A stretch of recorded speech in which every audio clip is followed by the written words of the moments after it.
Well, it's wonderful, wonderful that we have this opportunity to sit and chat together, especially after the incredible talk that you gave last night. Thank you, John. And so I think this is really a good moment to explore some of the areas where we left off last night. Yeah, welcome that. I absolutely welcome that. Yeah. It's really a pleasure to have you with us now at Kamalaya and to have had this beautiful time together to explore what is the culmination of, I believe, 7 years of your work, of your life, bringing together two of the areas you're so passionate about, the integrative health model. Yes. I think you're the founding and chairperson of the Academy for Integrative Health Medicine, is that, Yes, is that or yes. holistic medicine? Yes, yes. Yeah, and the intersection with conscious capitalism. Yes. These two areas, these two spheres coming together for you in your recent book, Leading Well from Within. I think maybe the place to start for that might be, what is leadership? Yeah. Maybe you could tell us a little bit more about that. First of all, it's so wonderful to be here with you, and thank you so much for just the immersion in the Kamalaya experience. And I leave here after 8 days being here with you, my life transformed, and in many ways it's deepened my appreciation of leadership, appreciation of the world that I do, work that I do around leading well from within. And before we can lead well in the world, we need to know how to lead well first inside ourselves. Absolutely. And part of the inspiration that I've taken from that, as you shared, is from the world of integrative, holistic medicine. It's an understanding of what does it really take to create truly healthy individuals that create truly healthy, flourishing organizations.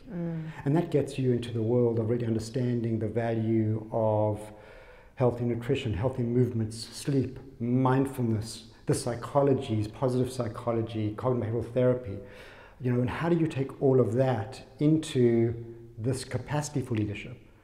And then the other intersect is this concept of conscious leadership.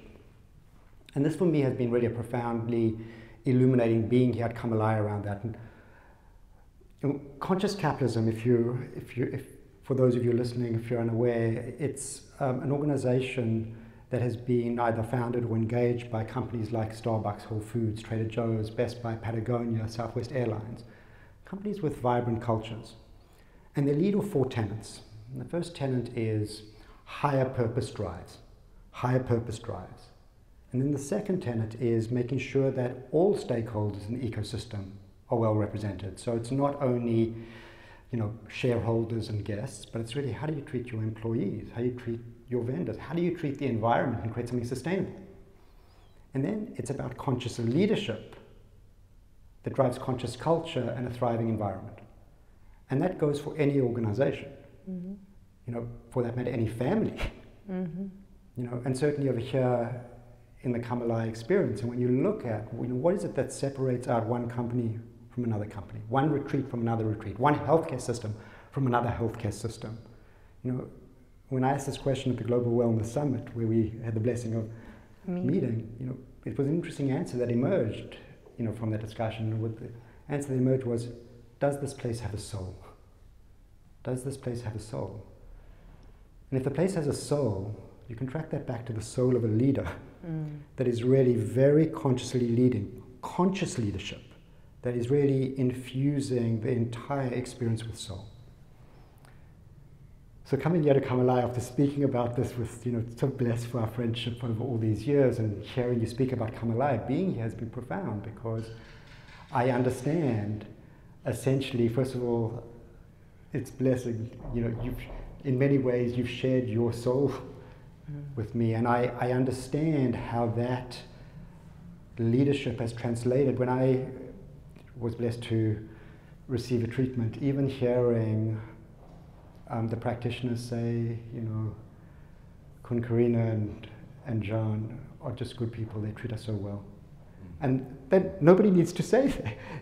It's in a, but there's a genuine sense, and that's what it really takes. It takes that sense of conscious leadership to really nurture an environment that actually then, from the practitioners and the staff, feeling that love and connection, creating profoundly rich client experiences that then result in your guests coming back over and over again. And you can translate that model to any organization. So then you begin to think about, well, what is that quality of conscious leadership that creates the magic for that happening? And by the way, there's a tremendous amount of research that shows that companies that run off these conscious capitalism principles, there's a book by Raj Sisodia, Firms of Endearment. Firms of Endearment. Firms of Endearment, gorgeous, Love the gorgeous title. yeah. Shows that really over a 15-year period where they track the S&P, that these companies that embody these principles outperform the S&P by a factor of 14 to 1. Amazing. Amazing. So this is not, this is not soft science. Right.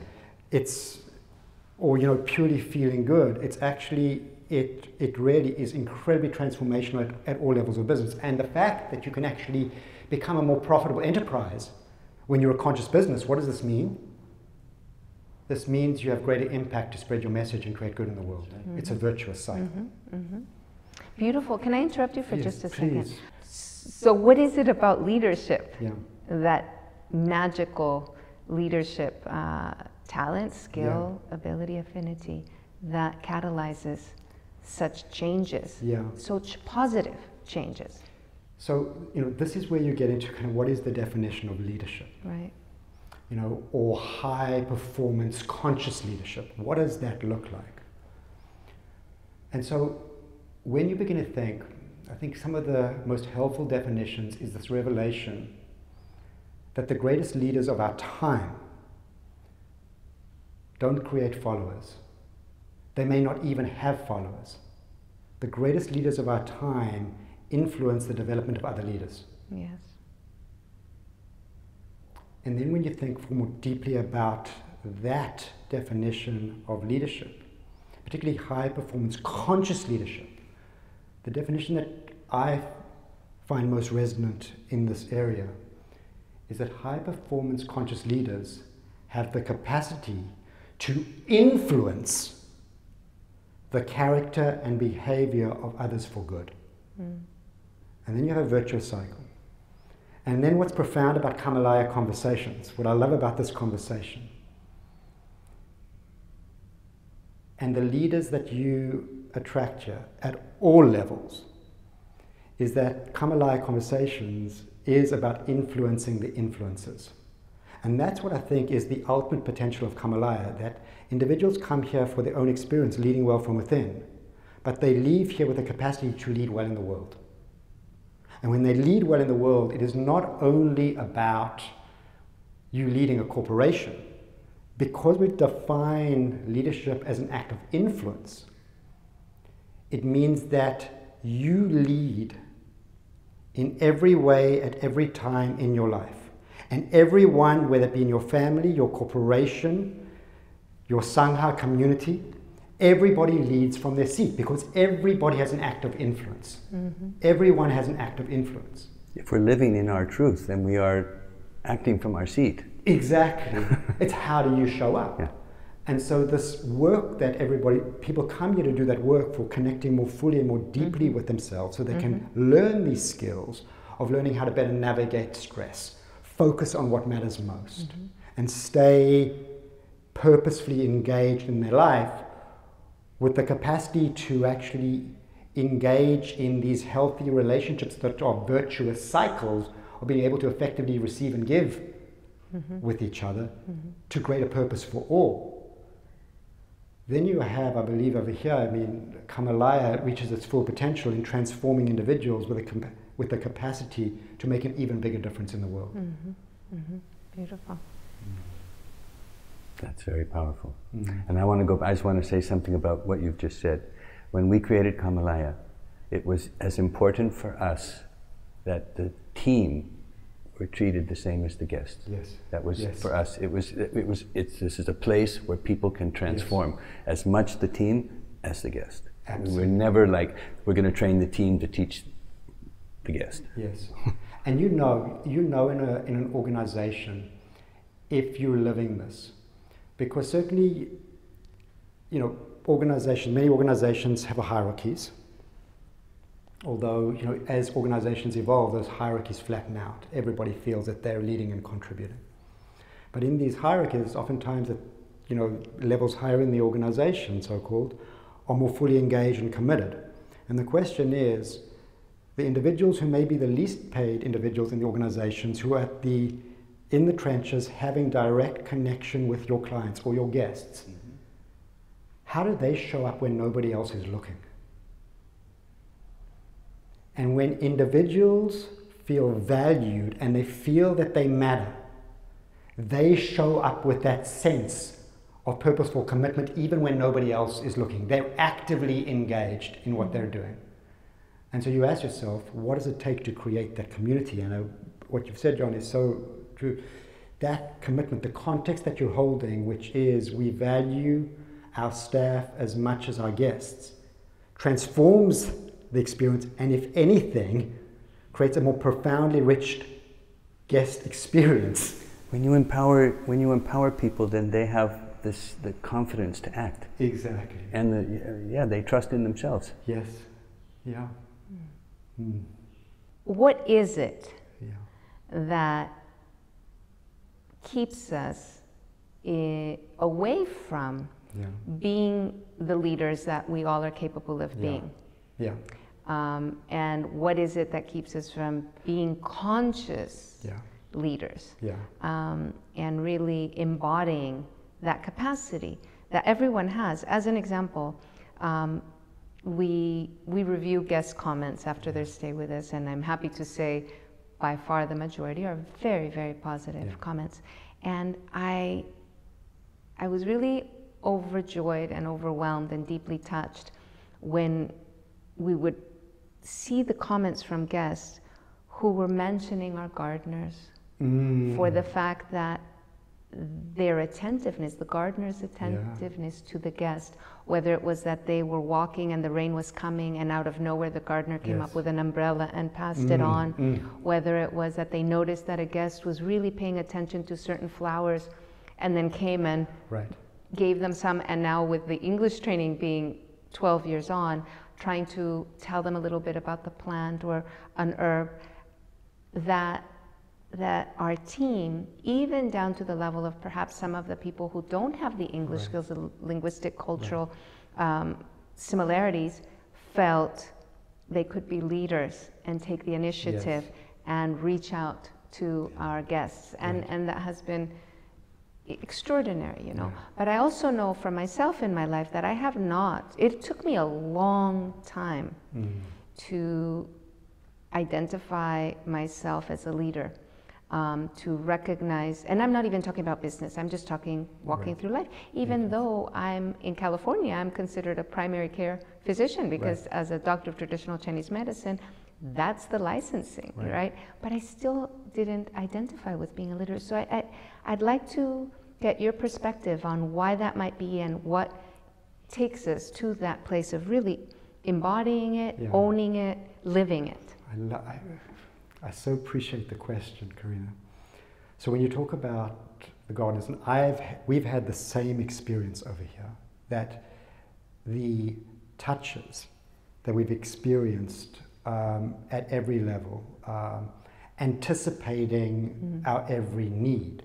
You know, you go down to the beach, before you even sit down, people are running over and they want to make sure that your chaise lounge is just perfectly set up and the water arrives, and then, you know, the rain arrives and somebody runs up with an umbrella and it comes. So here's a profound, you know, what I find really kind of a profound way of looking at organizations.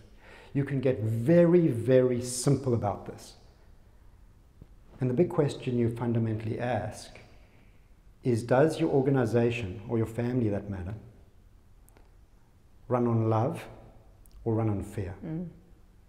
It's as simple as that. Does your organization run on love or does it run on fear? It's true in life also. It's true in life, every aspect. And life principle. So what you're experiencing, so when the gardeners show up, they're doing that not because you've had any manual that you've given them that strategically says when you see a guest, they come from a place of love. Yeah. And the reason why they have the capacity is they feel fundamentally safe and nurtured so that they can show up being the best version of themselves. So let's now talk about the barrier. Let's step into common humanity and talk about not only high performance conscious leadership. And let's contrast that with low performance leadership. And there's science around this. Well validated. There's a group called the Leadership Circle that has really quantified the difference between a high performance conscious mindset versus a low performance mindset. And they use the terms that I've used for many years, and serendipity, that I've discovered them about 5 years ago. And it was like, there's this overlap. And they talk about the difference between this creative mindset and a reactive mindset. And so when you look at the difference, those that lead with high performance conscious leadership, the qualities that these leaders embody and has been defined by well-validated instruments is these leaders have the capacity to achieve results. They have great vision, purpose, they're decisive, and they get results. They relate well to people. They have courageous authenticity. They have great systems awareness, so they know they're concerned for the community and they know how to sustain productivity without burning people out, and they have tremendous self-awareness. And they're fundamentally selfless in service of something larger than themselves. So that's what really, that characterizes the qualities of high-performance leadership. Now you contrast that with low-performance leadership, which is essentially when leaders' egos are threatened. Individuals are highly threatened by the experience of stress and self-doubt. Highly threatened. And those leaders can actually exhibit one of three orientations. They may become overly compliant and pleasing, wishy-washy, they don't take a stand. So they're moving towards you in a certain way. Or they're moving away from you, they can become aloof, you know, arrogant, cynical, critical, and distant. Or they can become they can move against you by becoming highly controlling, autocratic, driven to prove self-worth. So you've got this spectrum of possibility in terms of how you can show up as a leader. And when I ask in my leadership workshops, I ask groups to first identify these characteristics. I then ask them to put up their hand. Whoever here can relate to both sets of qualities of leadership. Yeah, exactly. Perhaps even on the same day. I mean, literally, we flip-flop between these qualities. And we say, why? And the answer is, we can all connect with these high-performance, low-performance qualities because these qualities map to specific regions of our brain that we all have. So the next dot on this is when you step into common humanity and you begin to understand how we have the capacity for a creative, reactive mindset, high-performance leadership, low-performance leadership, and how this maps in our brain, then we begin to actually destigmatize this. We begin to understand, perhaps develop more perspective, more compassion with ourselves in terms of our predisposition. So we all see that we're all stuck in the same game. We flip back and forth between... Exactly. And, you know, part of, you know, as I was looking at these patterns, and, you know, as I was looking at how do you begin to explain all of this, there were a couple of pieces just in connecting the dots further of common humanity. Is really when you look at the organizational structure of the brain, there's a lot of ways of explaining the brain. One of the organizational structures that's helpful is a concept called the triune brain. First, you know, a concept developed by Paul MacLean, who was past head of the National Institutes of Mental Health. And it's an evolutionary model of the brain where the brain develops from the bottom up and the back forward. And the foundation, the first part of the triune brain, which is, you know, which MacLean spoke about, the brain stem, I would say that represented by my wrist over here, and another part of the brain called the basal ganglia, which is our reward circuitry, is very much a survival, safety-oriented part of the brain. He called this the reptilian brain. So very much safety and survival down here. And then you move higher up to the second part of the triune brain, represented by the palm of my hand over here, which is, you know, unlike reptiles that lay their eggs and skedaddle, we as mammals, we do something different. We suckle our young. So we really need to have circuits of affiliation. And this gets you in a constellation of structures called the paleo-mammalian brain or the limbic system. And it's overly simplistic, so it's many circuits of affiliation over here, so cultivating a sense of belonging, but it also maps in, there's a structure that comes across at the tip of my finger, of my thumb over here, is a structure that lays down emotional memory. So it lays down emotional memory and taps into your reward circuitry. So this part is scans continually. Am I safe or not safe? Am I safe or not safe? Is this a reward or a threat to my time? So it's very much, it's at that nexus where safety, belonging, safety plays all a role up over here. And then you've got this third part of the brain that wraps over the top, which is called the neocortex, third part of the triune brain. And this is what we think about the seat of conscious awareness. And you've got the structure over here, just represented by my knuckles, down to my nails over here, the prefrontal cortex. So if you were to designate a CEO of your brain, this would be the part of your brain you might designate. And it's got the characteristics. And as I mentioned them, you'll see how they map into the high-performance leadership characteristics. So these are, for example, you can see how this part of the brain wraps over your amygdala. So this over here provides you emotional control. So this is the amygdala? Exactly, this is the amygdala, the tip of the num. And there are direct connections over here from your prefrontal cortex. So if you know how to activate your prefrontal cortex, you can deactivate your amygdala and your stress response within seconds. And there's certain things that accelerate the amygdala in terms of our food and diet and nutrition, or lack of blood sugar levels, etc. Absolutely. So there's a whole piece down here. So we're going to get into in a moment. You'll see where we're going to go with all of this in terms of how this maps to our foundational survival needs. Right. So the other characteristics over here at the top, there are circuits of fibers that come up from our gut intelligence, heart intelligence, radiating forward into this part of the brain that gives you the capacity for empathy, social awareness, morality. Yeah. It's also the part of our brain that's involved in executive functions, your capacity for making decisions, for example, following through on decisions, which is very important in manifestation. Which brings us to the next characteristic, which is willpower, your capacity to follow through on the decisions you make.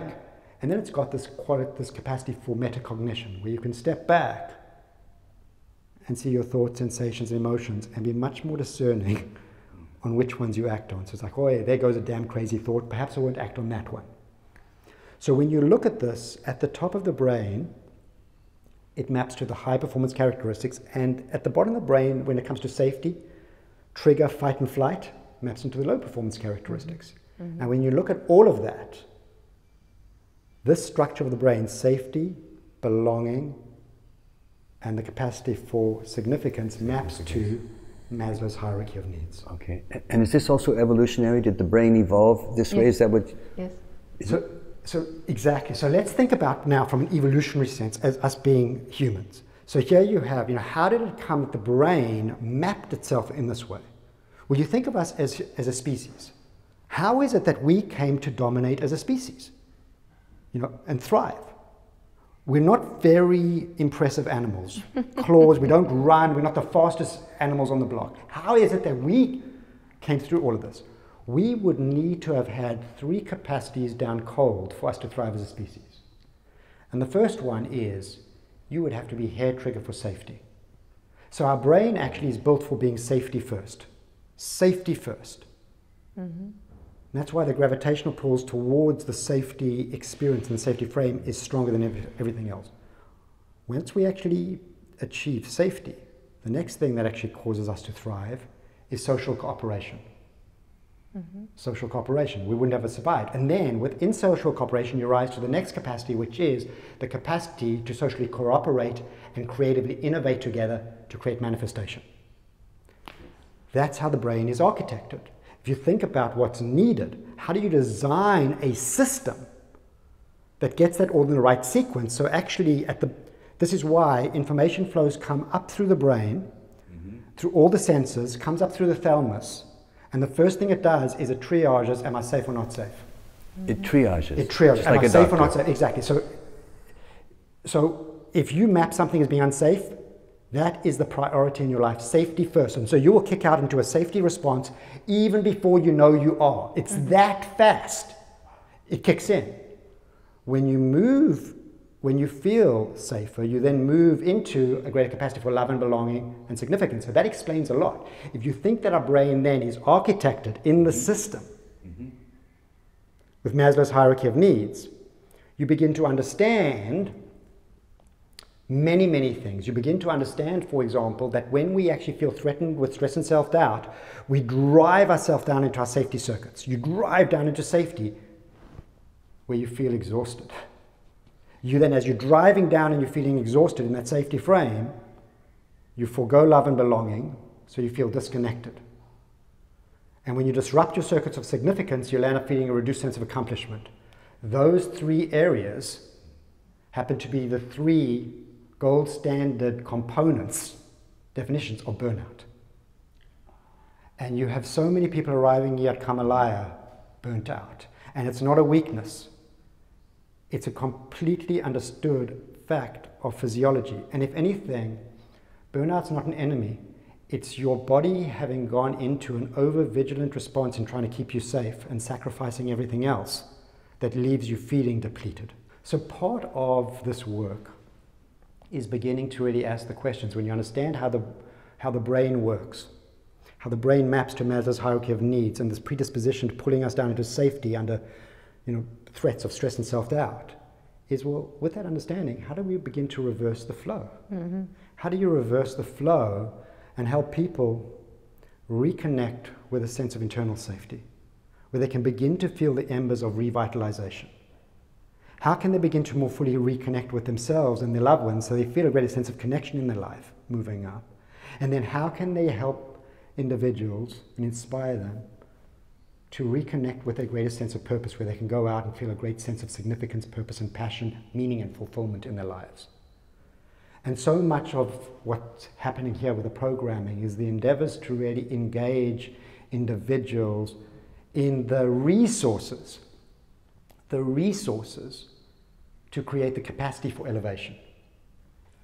So you have created for us this beautiful framework of the relationship between the brain and the hierarchy within the brain, the development and the functions, and Maslow's hierarchy of needs. Yeah.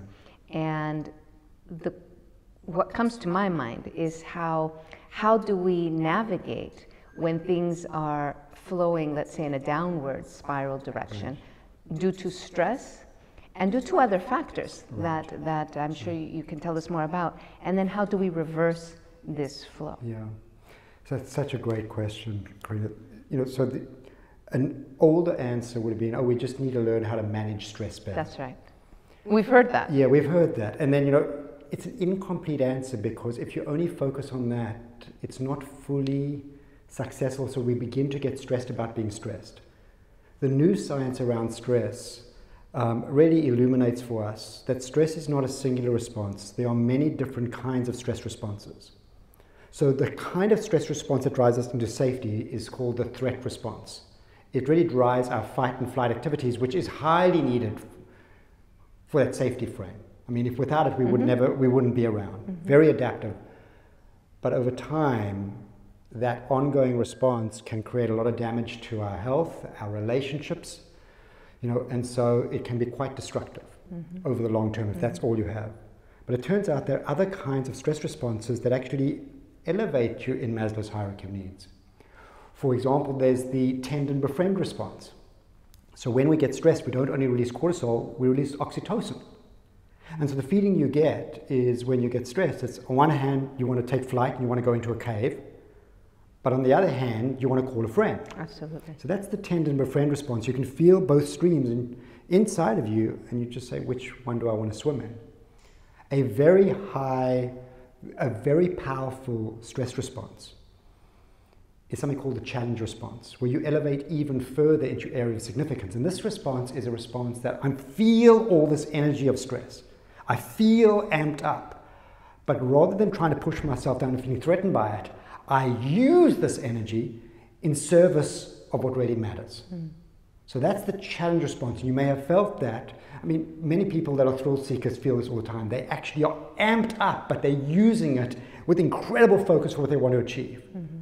Well, there's a lot of science that shows that you can cultivate the same response, whether it be in academic performance, business decisions, landing planes in flight simulations, all of these things.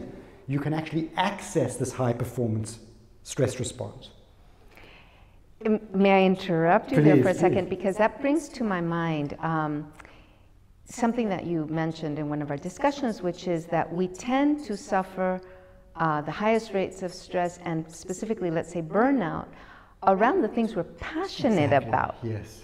And I think this is a perfect place because to bring this in, because I question, when we do the challenge response, since we do anyway tend to overextend ourselves on the things that we're passionate about, how that might be a risk given the challenge response? So maybe you could clarify a little bit. Okay, so let me just first clarify, and I'm going to put this back. Was my question clear? Okay. Absolutely. Okay. So, you know, there's a formula that is going to dictate whether or not you're going to cave under threat or rise to the challenge. Mm-hmm. And the formula is, what is the relationship between the demands you're facing in your life to the resources you have to engage? And if your demands outstrip your resources, you're going to cave under threat. On the flip side, if your resources exceed your demands, you'll rise to the challenge. Mm-hmm. So where you're going with this is the question, is stress itself a demand or a resource? Which side of the equation is that landing on? Mm. How are we perceiving it? How are we perceiving it? And so oftentimes we think that stress is a weakness. The definition of stress, in short, is can I cope? Mm-hmm. Historically so. So when you get stressed, you're left with this feeling, geez, I can't cope. So when you get stressed, you feel disempowered. It's like there's something wrong with me. You may even resent people that are causing that. Or the demands of the things that you're enjoying become now actually a burden rather than an inspiration. You feel overwhelmed because the stress itself, the stress itself is a demand. Mm-hmm. When you begin to reframe your definition of stress, you begin to actually shift it from the demand side to the resource side. Mm-hmm. And one of the definitions that I love is a definition that's put forth by Alia Crum and Kelly McGonigal from Stanford University. And what they say is, stress happens when things we care about are at stake. Mm. Stress happens when things we care about are at stake. So stress ultimately is not a weakness. It's energy mobilizing in the body, and it depends what you do with that energy. So as the energy mobilizes around the areas of our passion, let's say, if we actually feel that stress is our inability to cope, and we get stressed about being stressed, then we're going to feel very depleted and we're going to go into that safety frame. But more and more, if you can appreciate that your stress is an asset, that you're getting stressed because you really, really care about something, and instead of actually trying to suppress the stress so much, begin to flow with it. Begin to flow with it in service of what really matters.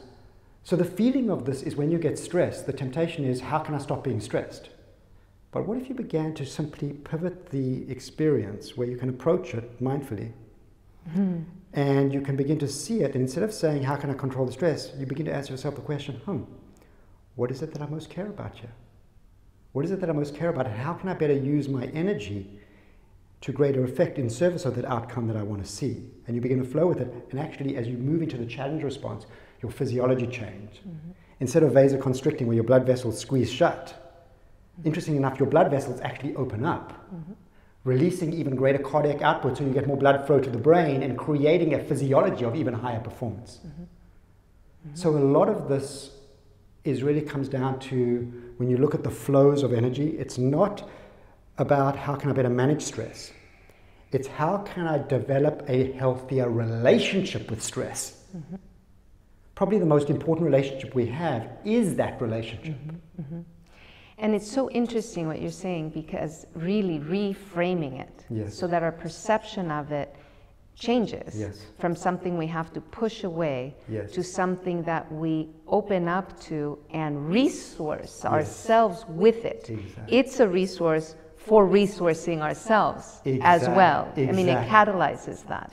And it's already happening when we're under stress by the biochemistry. Oxytocin is powerful, It brings to my mind that research-based also shows that when women gather together, they release a lot of oxytocin. They really, it's very important for women to also spend time with their female friends. And I think socially, we humans, really, our biochemistry responds to that sense of belonging and of connection.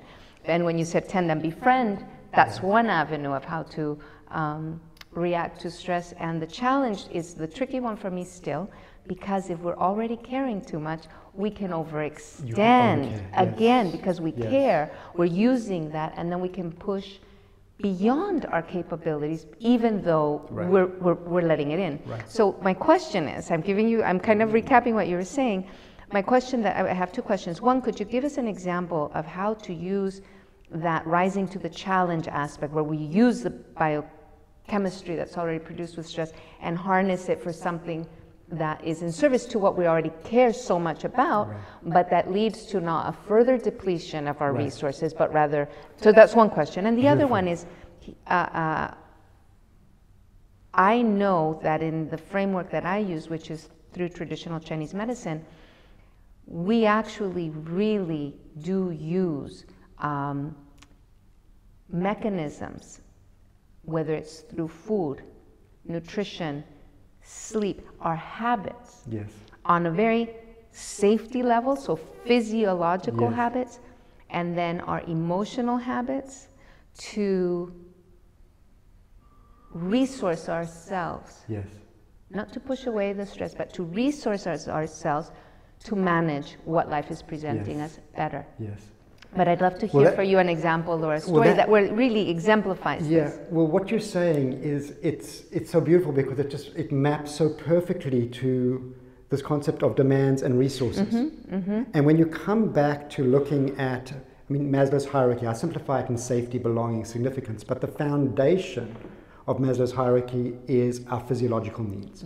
So what you're essentially doing is you're resourcing up from every level. You're resourcing up from every level. So the foundation of our resources, which is so much of the work that's going on at Kamalaya, is healthy nutrition. Or if you even back up further, let's just actually really back up further and say, if you come up with a strategy for physical health, it's taking out the bad stuff, putting in the good stuff. Take out the bad stuff, put in the good stuff. So you release toxic health habits, put in the good stuff. The foundation of nutrition, movement, sleep, mindfulness, or whatever your spiritual practice is that creates that foundation. Then you spoke about the next piece, which is also, we spoke about developing your relationship with stress so that it becomes more of a resource than a demand. And then you spoke about social connection. It's one of the most profoundly enriching ways that we can actually gather our resources so that we can all rise together. And given the fact that loneliness and depression are epidemic I think it's particularly in the Western world more so, or we can say in the large urban centers. And apparently from our previous talk with our previous guest, over 50% of humans are now living in urban centers, which is extraordinary to think about that. And so the loneliness and the depression really work against us in the social connectivity and sense of belonging, and that being a resource for us. There's an interesting frame on this because oftentimes, we've been marketed to believe that depression is purely a chemical imbalance. Some of the new thinking is really thinking about depression as being a power imbalance. Meaning that actually many people feel disconnected from their lives. Really, that depression is a sense of complete disconnection. And so you find yourself in these jobs as cogs in the wheel where you aren't connected. So you find yourself disconnected from your purpose, from your passion, and the sense of meaning of your life. And if you just find the way to plug in, we actually develop this capacity for elevation. So depression is, I think it is the malady of loneliness and purposelessness that we can learn to become more resourceful around. Beautiful. One of the things that you're telling us is stress, which the whole world sees it as a negative. It's not a negative at all. It's just another warning light. It's just another aspect of how we can improve our lives. If you begin to think of it in those terms, what you really are talking about is energy.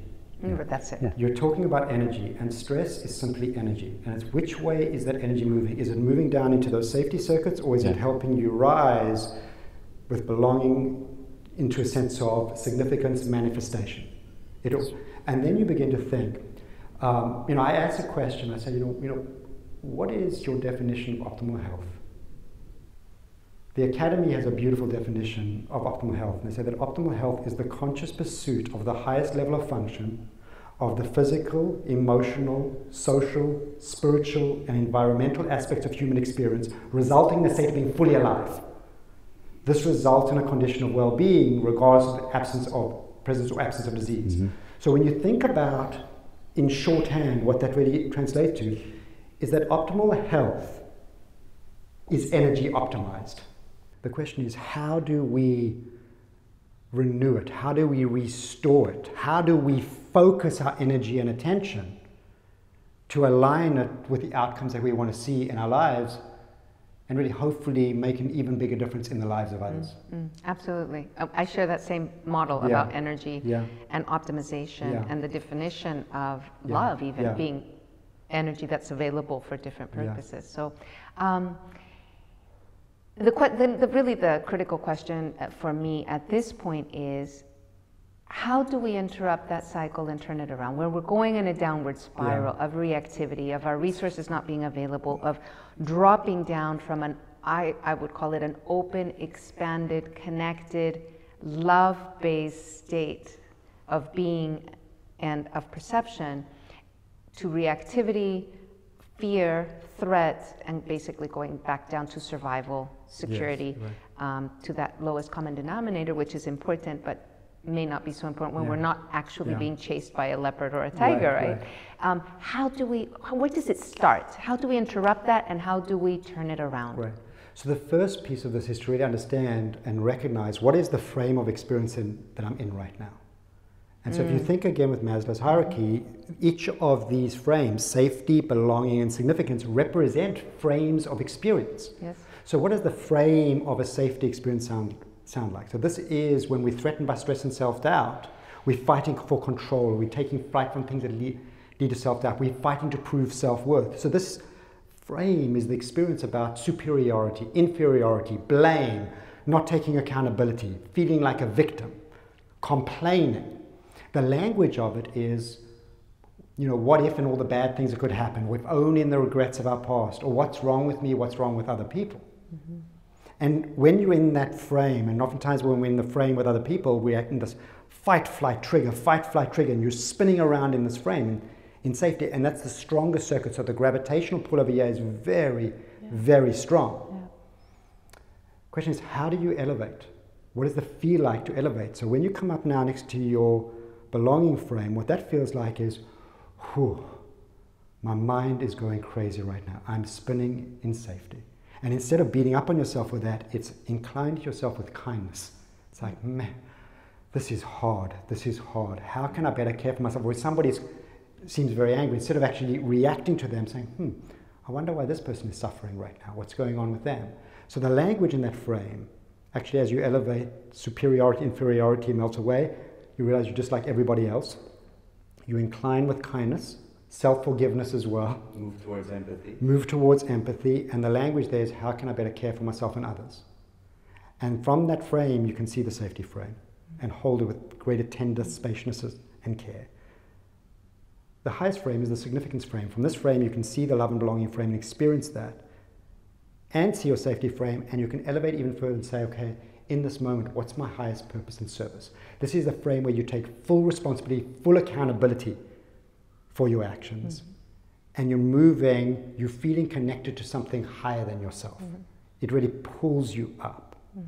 So then when you begin to look at, what are the skills and practices of elevation? And there are multiple skills and practices of elevation in which your resources exceed your demands and you begin to elevate.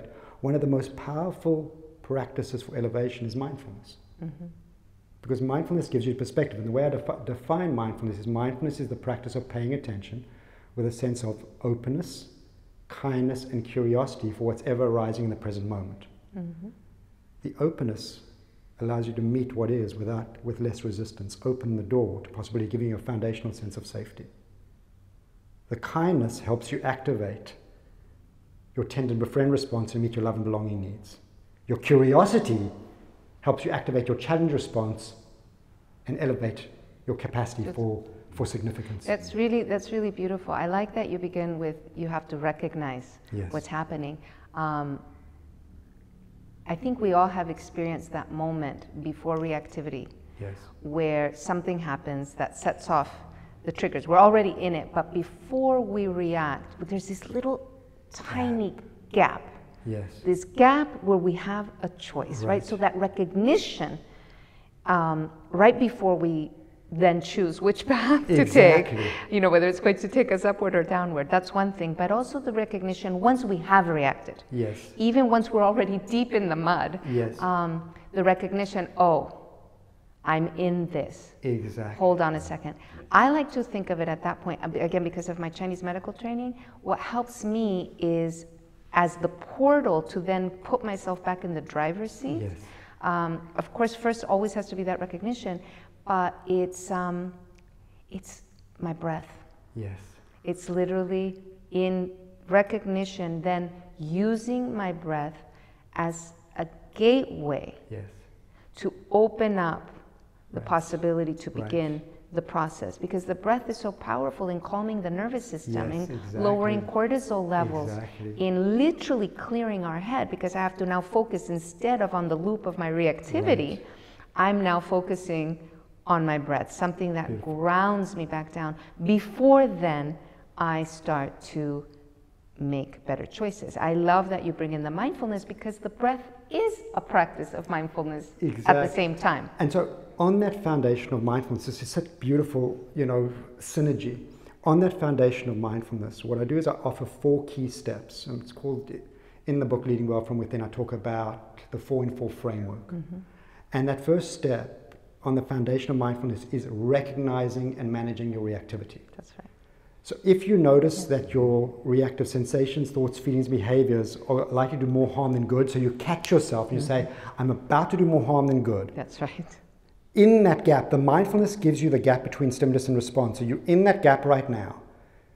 You can either go to flipping your lid, or you can actually engage in some emotional mastery and then actually taking more purposeful action. And the steps that are offered, it's called the 4-in-4 framework, because there are 4 steps and there are 4 components in each step. In that step, the first thing is to pause. To pause. And when you pause, what happens is you actually give your higher cortical circuits, which are slower processing circuits than the safety zones, time to catch up. And this comes back online. And then, as you're pausing, to breathe, as you say. Breathe the soft belly, as we're doing now together. Breathe with the soft belly, because that activates your parasympathetic nervous system. Again, stilling the limbic system, giving you access, almost giving you greater clarity of mind. Yes.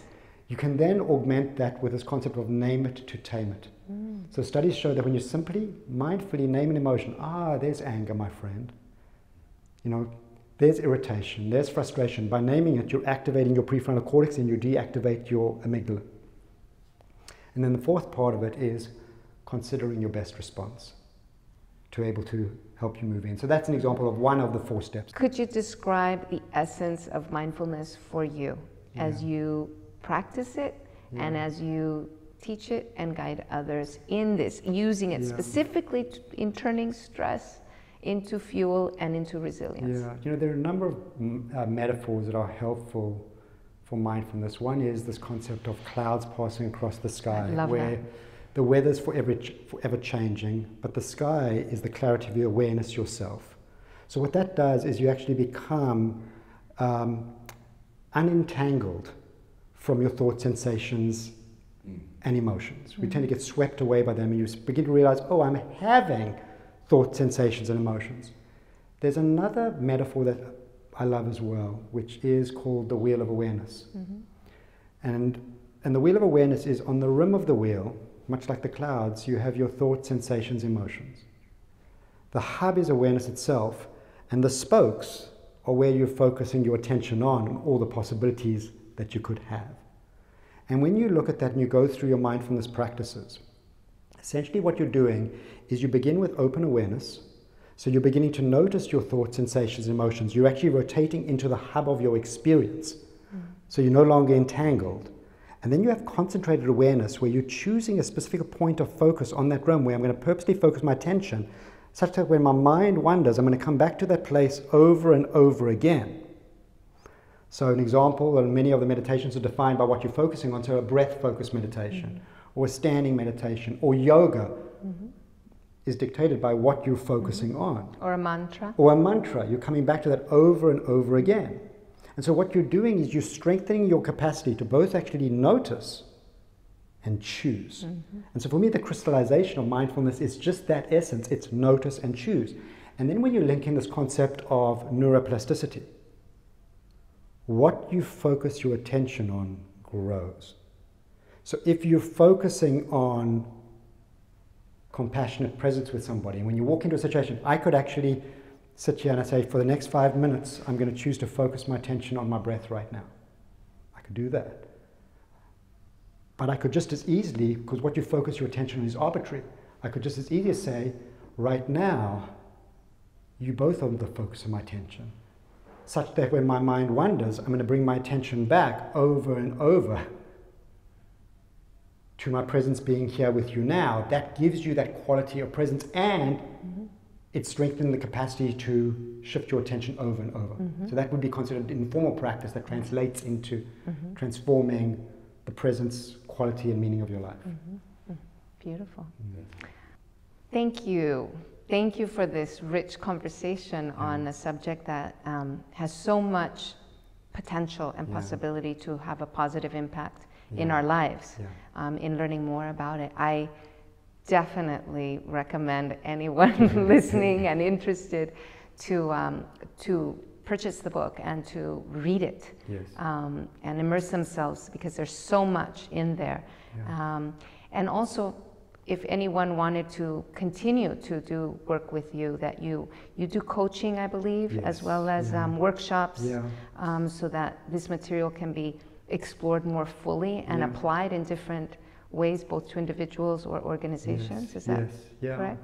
And the arc of this journey, when you think about leading well from within, just coming back to, the brain and Maslow's hierarchy of needs, really what we're talking about fundamentally is building the capacity for elevation, knowing full well that we're continually brought into the safety realm. And so to work, I really found incredible joy working with corporations to help them more clearly identify the frames of experience they're in, whether as a leader themselves, when they're in the place of safety, how do they personally elevate, to recognize on their teams, when is the team going into that cycle of reactivity with each other where so much energy is wasted? How do they begin to then elevate and shift into these higher performing levels?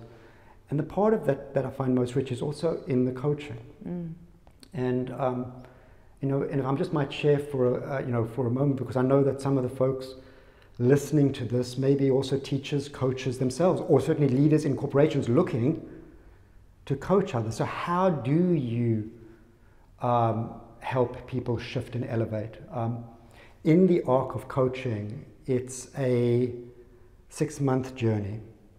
Standing calls every 2 weeks that really track the arc of helping you develop the capacity for well from within. But the magic of it really is I'm on call 24/7 for my clients. And what I do in that session is I encourage my clients to call me in a moment of duress, in that moment of duress. And I'm sharing this because I want to give you a coaching framework, the way I work, that anybody could use themselves. And when somebody is calling me in a moment of duress, in that moment, their demands have outstripped their resources to engage. And so they're first and foremost calling me as a peripheral prefrontal cortex so that they can actually elevate the resources that they have to be able to move from caving under threat to rising to the challenge again.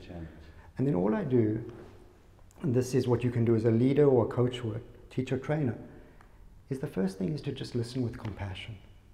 Just listen with compassion.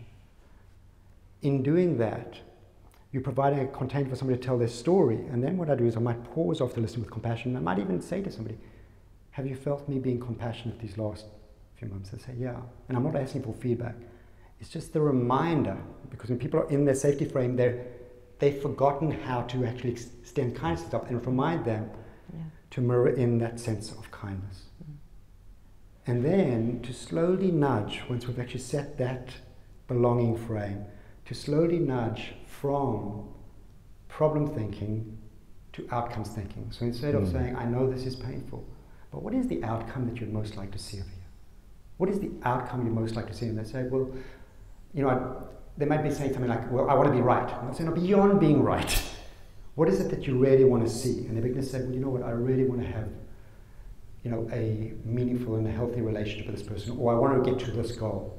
So, well, what are the things that you could do to actually move you closer into that place? And they begin to say, well, perhaps I could do this, perhaps I could do that. And all of a sudden the energy shifts. And at the end of that, you say, well, have you noticed how your energy shifted? What's different? Oh, I've simply learned how to care for myself more deeply, and to actually, I'm focusing more on outcomes than on problems. They found their resources. They found their resources. So the concept, the actual whole premise of coaching is self-coaching. I don't believe that any teacher can empower anybody. A teacher can only, or a coach can only create the conditions with which individuals can empower themselves. There's no question about that. Yeah. And so, you know, where I hope that's helpful is coming full circle. And when we're talking about leading well from within, we're talking about leadership being an act of influence. When you find yourself as a leader at whatever level you're at, to be able to recognize the frames and trust that you have the capacity to shift the frames and have influence in whatever environment you're in, to create the greater capacity for belonging and the greater capacity for significance, then what we have is the possibility, when we come together in community and communities of communities, we have the capacity to begin to transform the world. That's our purpose for sure, and the purpose for Kamalaya, like the purpose for what you are doing through and through. And that's felt over here with these Kamalaya conversations. I feel that the spirit of these conversations, and I feel so blessed to be in the community of these conversations, is just that. It's building the capacity where we can all elevate together and make an even bigger difference in the lives of so many others. Thank you, Danny. Thank you for the beautiful work that you're doing. Thank you, Karina. Thank you, John. It has been the joy of joys being here with you. Yeah, Danny, I'm so honored. It is really, really amazing. And also, I mean, it's you, and we're old friends, and we're having this really incredible moment, and this conversation really could go on for a few more hours. It really has so many layers that we could explore. But you're really showing me how science and philosophy have met in the most profound way, and it's fantastic. Thank you so much. Well, I feel the same way, John. Again, coming to Kamalaya, you know, there's one thing with science, you've given me a template, you know, a story to really actually explain with just real life examples of what you've manifested over here with your conscious leadership and the culture that you have and the incredibly rich experiences, and, you know, how people leave here reset with a greater capacity to impact the world. And you had some sessions both in group settings and individual with some of our life enhancement mentors as well. Yes. Yeah. And those sessions, it wrapped into this work that I described. It took that work for me to a deeper level. In many ways, what it did was it actually took, you know, the practices deeper into my body and my psyche. So I leave here actually feeling like that I've strengthened my capacity for leadership too. It's just been this beautiful giving synergy, and this giving and receiving. It's the positive ecology. Exactly. So I just love you, dear. I feel so blessed for our friendship. Thank you. Thank you. Thank you so much. Thank you. Thank you.